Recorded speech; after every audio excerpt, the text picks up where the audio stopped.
Folks, pardon the interruption. Here's an update on the Tropical Storm Bill situation.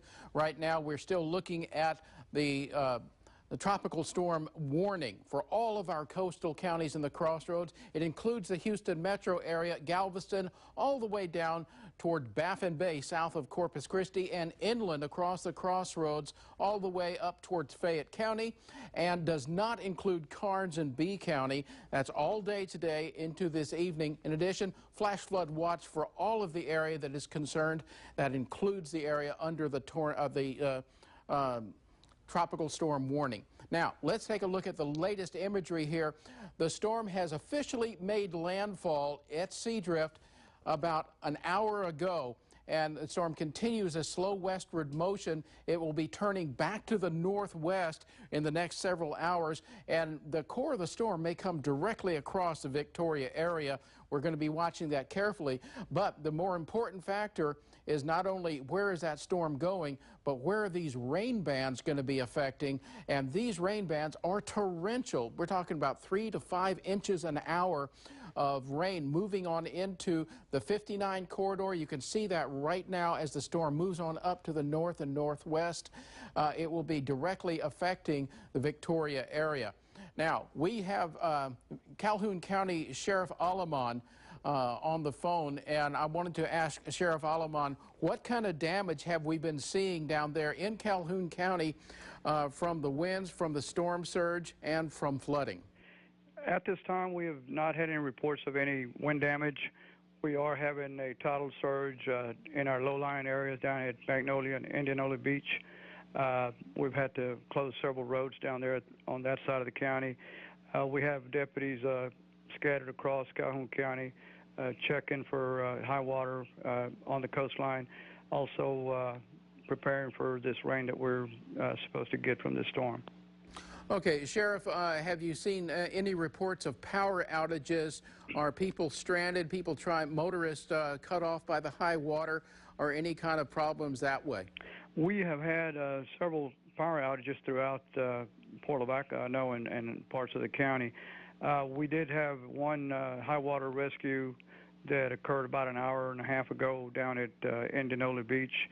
Apparently an RV that was down there, people realized the water was getting too high for them, and we had the Magnolia Beach Fire Department go rescue them and got them up to safety. All right, thank you, sir. I appreciate that very much.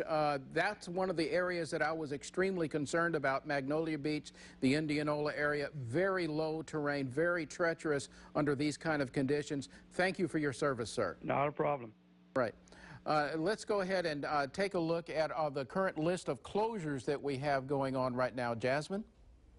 That's right, Bill. And moments ago, we actually have an update from the City of Victoria officials for Victoria residents. The main impacts for the Victoria area remain unchanged, those officials tell us. However, the peak height forecast for the Guadalupe River has increased. Tropical Storm Bill is expected to drop between 4 to 6 inches of rain, but these totals could increase to as high as 10 inches in certain areas. So the Guadalupe River will rise to a moderate flood level of 27.8 feet on Friday, and the city advises ranchers near the river should move livestock and equipment to higher ground.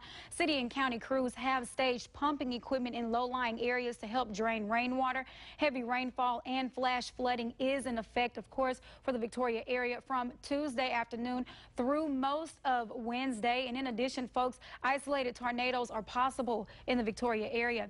And with all the possible rainfall, city officials have issued this warning for drivers. Do not drive through low water crossings with flowing water. It takes less than a foot of water, folks, to turn a car into a boat. So remember, folks, turn around, don't drown. And we also have another update from the Matagorda County Office of Emergency Management. Matagorda Beach and Palacios are currently experiencing the brunt of the wind and rain. There have been some reports of water on roads, but nothing impassable.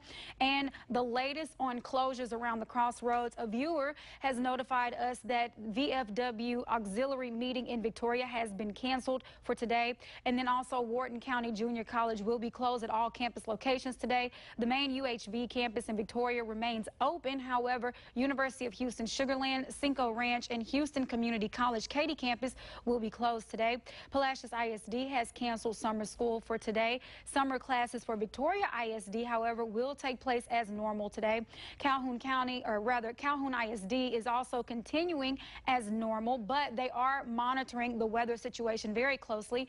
Our Lady of Victoria Catholic School has closed their summer camp for today, along with Holy Family Catholic Church has canceled their vacation Bible school as well. And the Theater Victoria's Triple Threat Theater Summer Camp at the Leo J. Welder Center has been canceled for today. And so, folks, stay with us. We'll have more updates to all these closures and other information from county officials as soon as that information becomes available. Bill, back to you. All right, we're going to take a look at this one more time. Looking at the spiral banding of this now landfall storm. Bill is now on land, working its way across the intercoastal waterway and continues that westward motion right now. But more importantly, here's one spiral band working its way into the area that's south of Palacios, near the Magnolia Beach, Indianola area, and then a second spiral band with some intense rainfall back to the west, or excuse me, to the east of that one, and that is working its way inland further north through Matagorda Bay. We're going to see all this continue a westward motion, and we're still looking at some strong winds across the area.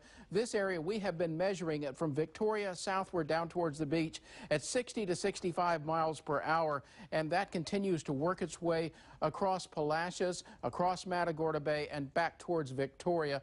All this area is a problem, as is the water that will be going into the rivers. And let me back up just a little bit and show you the full DTAR Doppler analysis here. Here's your warned area in that bright orange. Here's the latest conditions that you can see there. And here's the projected path as the storm begins to make a return trip to the north-northwest. That'll be later today, but there is the latest imagery right there of the storm. You can see that center of the storm there right at Seadrift, and we're going to be watching this storm continue to work its way inland with a large area of rain, wind, and looks like some flash flooding is going to be occurring imminently from Victoria through Palacios, Edna, and back towards the Bay City area as far south as portions of Port Lavaca. As Sheriff Alamon said, there's some water in some places. They had to do one rescue in that area. And so, folks, if you're out, go home. If you're home, stay there and listen to latest issues and possible warnings. This is Chief Meteorologist Bill Alexander.